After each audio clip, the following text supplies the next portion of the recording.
qui a accepté de nous ouvrir la porte pour qu'on se trouve aussi dans cette salle. Donc nous allons prier beaucoup pour ce qu'il venait de dire dans son discours. Ils ont des problèmes pour leur local. Mais rien n'est impossible à Dieu. Nous allons rester en prière et il va nous donner la réponse.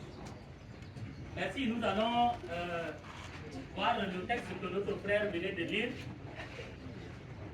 Il a fait la lecture dans 1 Corinthiens du chapitre 1, versets 26 à 29. Ce qui m'intéresse beaucoup, c'est pour là noter quelque chose de très important dans le verset 26. Ici, il nous a dit ici que ce n'est pas nécessaire d'être un brillant étudiant ou d'être issu d'un milieu aisé pour être sauvé. Non. Paul n'a pas dit ça. Et la Bible n'a jamais dit ça. Donc Dieu prend plaisir à sauver des gens ordinaires pour faire honte aux orgueilleux. Puisque selon Dieu, l'orgueil fait l'obstacle et l'humilité ouvre la voie. C'est pour dire que dans l'œuvre du Seigneur, personne n'est inférieur à l'autre. Personne n'est inférieur à un autre ni supérieur à un autre. Dans le pensée de Dieu, si nous regardons, s'il faut imaginer, c'est-à-dire imaginer pour voir comment Jésus-Christ était encore sur la terre, quand il marchait avec ses disciples, vous allez voir qu'il rencontre souvent beaucoup de personnes. Et parmi ces personnes, il y a les maîtres de la loi, il y a les gens qu'on peut dire maintenant, les ministres, toute langue que Jésus-Christ se rencontre avec eux. C'est un moment formidable et unique dans l'histoire. Parce que nous allons trouver que selon ces rencontres, nous allons imaginer pour voir comment Dieu agit sur les millions de personnes qui n'étaient pas parfaites et qui avaient encore le privilège d'être appelés à le servir. C'est pour dire que Dieu utilise toujours les instruments humains pour réaliser son objectif d'atteindre le monde avec la bonne nouvelle. Dieu n'a pas utilisé le bois, il n'a pas utilisé le caillou, mais il utilise l'instrument humain. Donc il utilise beaucoup de personnes. Parce que son objectif, c'est d'atteindre le monde avec la... Et selon son appel, voilà ce que Paul nous a décrit. Et la Bible est pleine de gens de toutes sortes, et surtout de nombreux jeunes que Dieu a utilisés de différentes manières, si il faut regarder, tels que David, Samson, Joseph, Paul, Timothée, Salomon, Josué, Gédéon, etc. Même Caleb.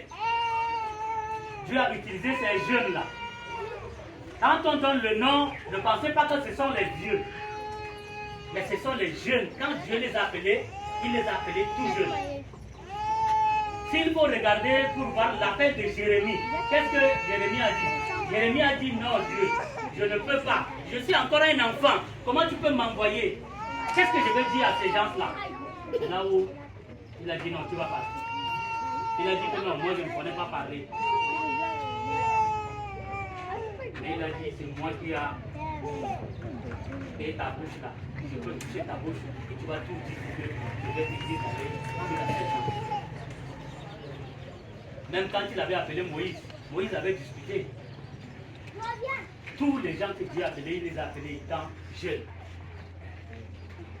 Donc, si nous regardons dans 1 Timothée du chapitre 4, verset 12, qu'est-ce qu'il a dit Paul a dit à Timothée? Il a dit que personne ne méprise ta jeunesse, mais sois un modèle pour les croyants, par la parole, la conduite, l'amour, l'esprit, la foi et la pudicité.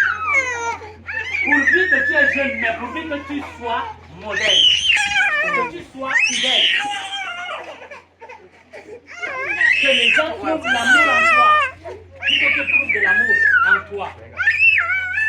Ici, Paul a conseillé à Timothée de devenir un exemple, c'est-à-dire un modèle pour Christ. Et il n'est jamais trop tôt ni trop tard dans ta vie, mon frère ou ma soeur, de servir Dieu. Et ne laissez pas voir votre âge pour dire que je suis jeune ou je suis déjà vieux. Que cela ne devient pas une pierre d'achoppement ou quelque chose qui vous intimide. Non, parce que beaucoup de gens, quand on les appelle pour dire tu vas faire ça dans l'église, ils disent non, je ne peux pas parce que je suis encore jeune. Non, je ne peux pas rester parmi les vieux là, parce que peut-être ils vont me tuer. Mais rappelle-toi de ce que Paul venait de dire à Timothée, que personne ne méprise ta jeunesse. Personne ne méprise ta jeunesse.